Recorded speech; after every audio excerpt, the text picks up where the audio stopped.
ඔයගලන් දන්නවද ටේලරින් ක්‍රමය සහ සයන්ටිෆික් ඩ්‍රෙස් මේකින් ක්‍රමය අතර වෙනස? ගොඩක් දෙනෙක් දන්නවත් ඇති, දන්නේ නැති කටියත් ඇති. ඉතින් මම හිතුවා දන්නේ නැති අයට මේක ගැන කියන්න. මොකද ගොඩාක් දෙනෙක් මගෙන් අහනවා අක්කේ අපි මම මැහුම් කෝස් එකක් කරන්න කැමති. කොයි විදිහට තෝරගන්නේ? කොහොමද මොන දේවල්ද ඉගෙන ගන්න කියලා. මොකද අපි ගත්තොත් ගොඩක් දේවල් තියෙනවා sari jacket, pattern making, fashion designing, scientific dress making, tailoring, kids wear, ඒ වගේම bridal wear, ඒ වගේම maternity, ඒ වගේම ඔය ඒ වගේ curtain, ඒ වගේ ගොඩාක් දේවල් තියෙනවා.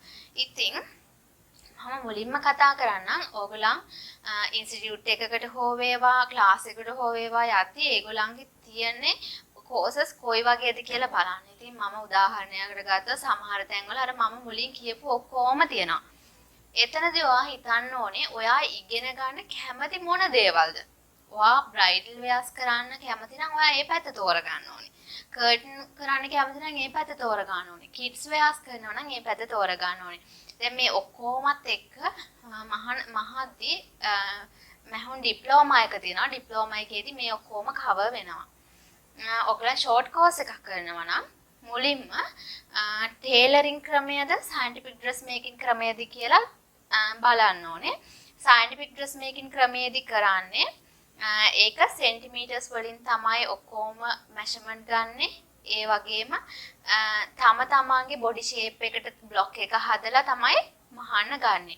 ඉතින් එතනදී කියන්න ඕනේ සයන්ටිෆික් ඩ්‍රෙස් මේකින් ක්‍රමයේදී හරිම නීට් ඇඳුම මැහුවාම කිසිම වෙනසක් නැහැ කියන්න. ඒ වගේම ටේලරින් ක්‍රමයට ගියාම ඔයගලන් දැකලා ඇති ඔයගලන්ගේ ගම් වල ඉන්න සොවින ආන්ටිලා ඒගොල්ලන් අර ෆැබ්‍රික් එකේ තියලානේ කපන්නේ ෆැබ්‍රික් එක අරගෙන ෆැබ්‍රික් එක නවලා චෝක් එකෙන් ඇඳලා එහෙමනේ කපන්නේ. ඉතින් අපිත් කරන්නේ එහෙම තමයි ඒගොල්ලන් විතරක් නෙවෙයි.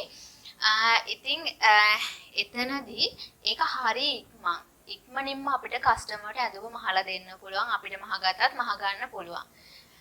නමුත් එතනදී පොඩි අර ෂේප් අවුට් යන එකක් තියෙනවා.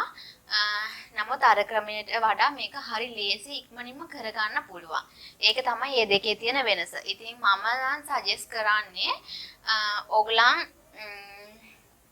මහන්න ඉගෙන ගන්න කෙනෙක් නම් ඔයගලන් මුලින්ම සයන්ටිෆික් ඩ්‍රෙස් මේකින් ක්‍රමයට යන්න ඒක ඉගෙන ගන්න ඊට පස්සේ කරන්න ටේලරින් ක්‍රමය. මොකද අර විදිහට නීට් එකට මහන්න ඉගෙනගත්තු කෙනෙක් දිගට මේ විදිහට මහනවා. නමුත් ටේලරින් මහලා සයන්ටිෆික් ඩ්‍රෙස් මේකින් ක්‍රමයට ගියාම ඒගොල්ලන් හිතනවා මොන කරදරයක්ද මේක අපිට අර ලේසියෙන් කරන්න පුළුවන් දේ අපි මොකද බ්ලොග් හදා ඉන්නේ කියලා ඒගොල්ලන් ඒක අතහැරලා දානවා.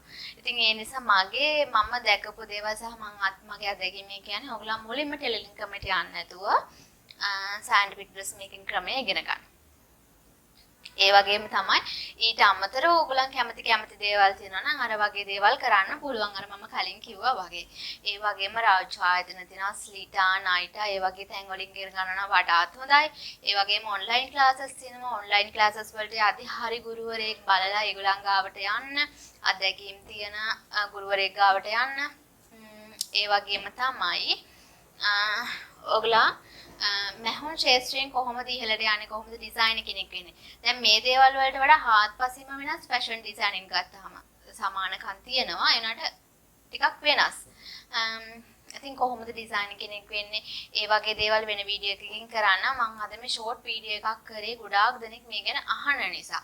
මොකද මහන්න ඉගෙන ගන්න කැමති අය හිටියත් ඒගොල්ලන් හරියට දන්නේ නැතුව ගිහිල්ලා අමාරු වැටෙන වෙලාවල් තියෙනවා. ඉතින් ඒ නිසා ඔයගොල්ලන් හැම දෙයක් ගැනම දැනගෙන ඉගෙන ගන්න යනවා නම් ඒක ඔයගොල්ලන්ටත් හොඳයි.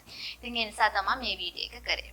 ඉතින් වීඩියෝ එකත් එක්ක රැඳිලා හිටපුවාලා හැමෝටම ස්තුතියි. ඔයගොල්ලන්ට මොන හරි ගැටලුවක් තියෙනවා නම් පහලින් කමෙන්ට් කරන්න. එතකොට මට ඒකට වීඩියෝ එකක් හෝ රිප්ලයි එකක් කරන්න පුළුවන් නේ. ඉතින් ඒ නිසා හැමෝටම ස්තුතියි. අලුත් වීඩියෝ එකකින් තව දවසක හමු වෙමු.